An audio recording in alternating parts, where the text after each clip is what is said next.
win a free box of Trinity Jumbo Football. That's right, a free box. That's about a $400 value, and that product is loaded. All you have to do is post in this about who you think is going to win the national title and the Heisman. Tell us who you think, and you get entered into a chance to win a free box of 2026 Leaf Trinity Jumbo Football. Josh here from Leaf Trading Cards. College football is almost here. We are only about a little less than 3 weeks out. I cannot tell you how excited I am and how excited Leaf is. Obviously, we have a ton of athletes signed. Very excited about the season. I wanted to give you a quick rundown of what we expect from the season and what some of you may be able to expect from the season as well.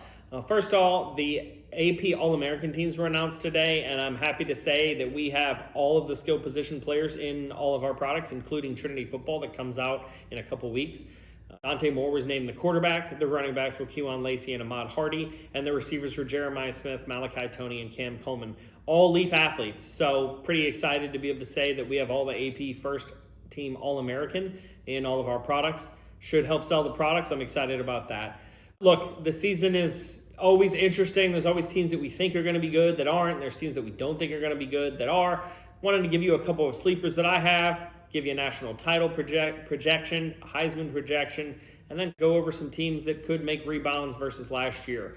First of all, admittedly, I'm a homer for Notre Dame. Love Notre Dame. I do think they're going to be very good this year. Their schedule admittedly isn't super tough. They have a ton of returning talent on offense and defense. Really outside of running back where they lost Love and Jadarian Price, their team is really well stacked. So I'm excited about them. Admittedly, I'll be a little disappointed if they don't make a very deep run in the playoffs and possibly win the first national championship since 1988.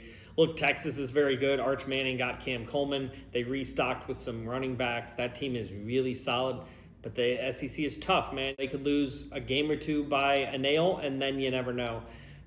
Oregon, I think, is going to be very good with Dante Moore coming back. Ohio State, obviously, Julian Sain, Jeremiah Smith, Bo Jackson. They're going to be outrageously good. I'm really curious to see what happens with Indiana. Obviously, they were incredibly talented last year, won 16-0 national title, but they lost a lot. And Signetti restock. He's got a new quarterback, Josh Hoover, coming from TCU. We'll see if that team can rebound, or not rebound, but get back to that form. I personally think Indiana's going to see a little bit of a fall off. I don't think they're going to be bad, but I could see Indiana losing 2 or 3 games this year, and that's still amazing from where they came from. A sleeper team that I'm excited about, honestly, is South Carolina. You may not say it's a sleeper team, but the reality was South Carolina was supposed to be really good last year. They fell off pretty badly, finished 4-8. But look, Lenore Sellers is back. Nick Harbour is back. Their schedule's easier this year. They avoid a lot of the top teams in the SEC, so they're not going to have to play quite the gauntlet that they did last year. They're going to avoid some of the top teams, like I believe they don't play Ole Miss. I wrote it down. No LSU, no Texas, no Ole Miss. That makes their schedule a little bit easier. If they can squeeze 9 victories, maybe get to 10, could they be a playoff team? I think that's an interesting team because they have a lot of returning talent. A sleeper player, when you talk about Heisman, a guy that really has not seen the field a lot, Lincoln Kleinholz for Louisville. Brian Brown, the coach, is obviously a very good quarterback coach, played quarterback at Louisville. He's got Isaac Brown. He's got Trey Richardson, So they've got some talent on offense. They don't have a terribly tough schedule. They avoided Miami in the ACC. They do start the season against Ole Miss. But look, if he can put up decent stats there, they could put up some crazy stats in the ACC, and that's an interesting team to me. Not necessarily as a playoff sleeper team, because I don't know that they're going to be good enough for that, but you never know. Look, if Lincoln Kleinholz is up for the Heisman, then they're probably going to be a fringe playoff team. Look, I'm excited to see what some of the Leaf athletes that have changed schools will do. Look, DJ Lagway obviously needs to resurrect his career, so to speak, at Baylor. I think Baylor gives him an opportunity to do that. Obviously, they've got a lot of offense, and that's a team that typically scores a lot of points, so I could see Lagway putting up some really nice stats. I'm excited to watch him play after having a healthy offseason. He wasn't healthy last offseason, and I think that really hurt his chances of being successful at Florida. So I'm very excited about his season there. I think it's going to be a lot of fun. Obviously, I'm a big Juju fan at Colorado. Curious to see, again, what he does with an offseason as the starting quarterback, the whole offseason, getting all the reps. I think that makes a world of difference with a lot of these players. And Juju's an example where you have to remember he reclassified. He would have been a senior in high school last year. So technically, this would be his freshman year. He's had a whole offseason.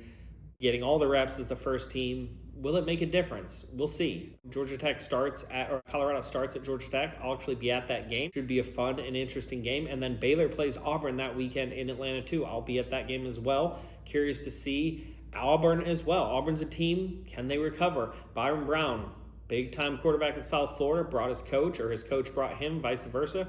They have some talent. Their defense is always pretty loaded. But again, SEC. Can Byron Brown put up those stats against the SEC? It's a whole different ballgame when you're playing against Ole Miss and Georgia and Alabama and Florida every week.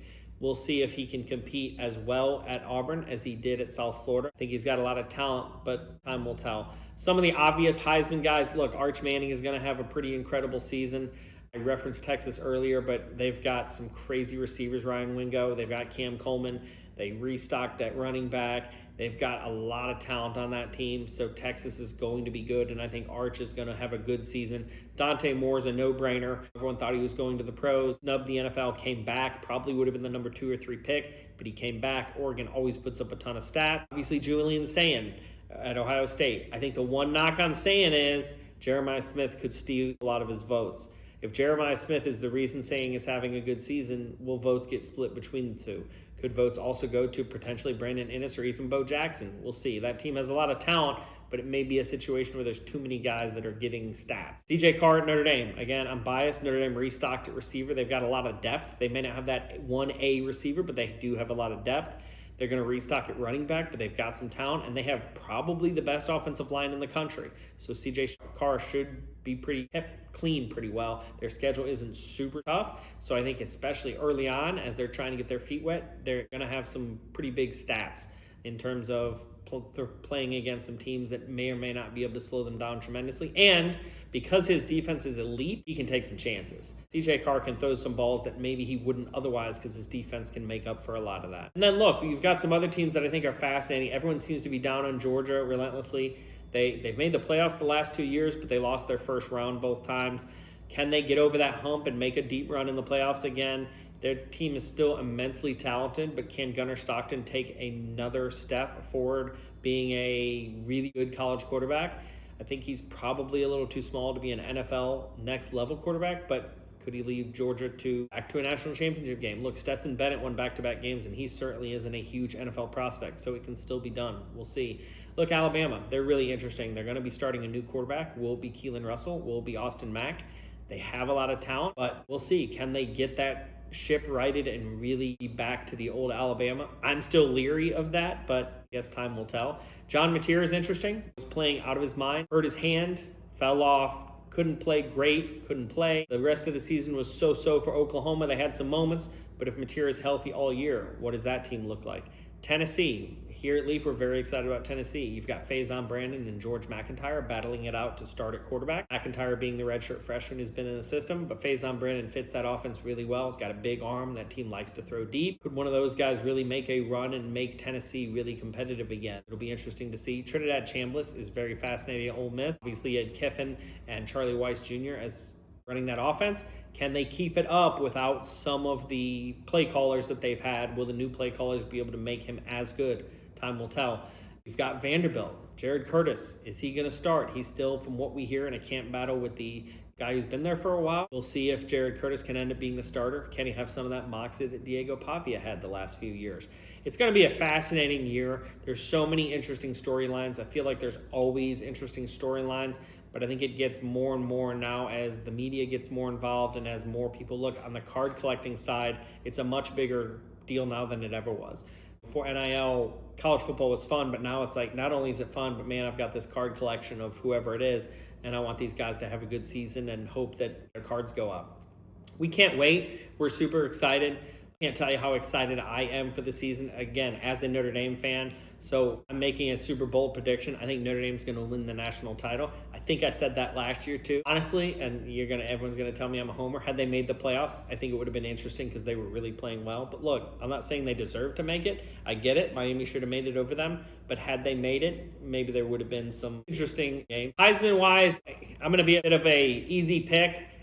Arch Manning is a guy that with all that talent around him, it's hard for me to envision if he's healthy for all 12 games that he's not going to be in the Final Five. He and Dante Moore seem like surefire bets. I think those two guys are probably the two that I would hang my hat on if I had to pick somebody to win the Heisman, because they've been there before. Not necessarily the Heisman, but they've been very talented at that level. And they've got so much talent around them, especially Arch. Throwing to Cam Coleman, who's probably going to be a top 5 pick next year. And then you've got, again, Ryan Wingo, who's a very talented receiver as well. Restocked at the running back. He's got a good line. So I just think Arch is going to be there. Now, look, he's got to stay healthy. He struggled a little bit with his health. He does like to run, which puts him in harm's way a little bit more than maybe some of these other guys. But if he can stay healthy, I don't see how he's not certainly in the top 5. But look, you never know.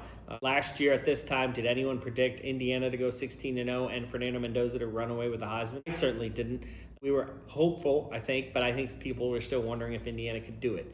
We'll see. Who's going to be the sleeper team? Again, I think Louisville and I think South Carolina could be two teams. Louisville's not necessarily a sleeper. Another team that could be interesting to me as a sleeper, and then I promise I'll be quiet, is Georgia Tech. Georgia Tech is interesting.